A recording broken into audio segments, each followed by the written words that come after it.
একই বল প্রয়োগ করেও ফল ভিন্ন কেন?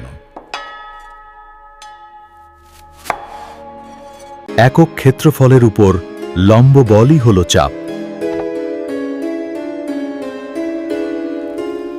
চাপ বলের সমানুপাতিক এবং ক্ষেত্রফলের ব্যস্তানুপাতিক।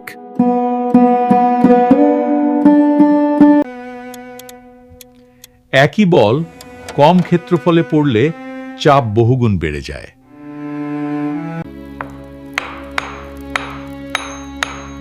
সূচালো প্রান্ত বেশি চাপ সৃষ্টি করে। ক্ষেত্রফল বাড়ালে চাপ কমে যায়।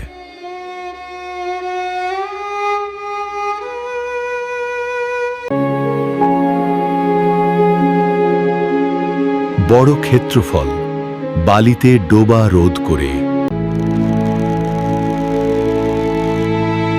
চওড়া চাকা রাস্তার উপর চাপ কমায়। চাপের দিক নেই, সব দিকে সমানভাবে ক্রিয়া করে, তাই চাপ স্কেলার রাশি। একই বল ক্ষেত্রফল কম হলে চাপ বেশি, এটাই চাপের মূল সূত্র।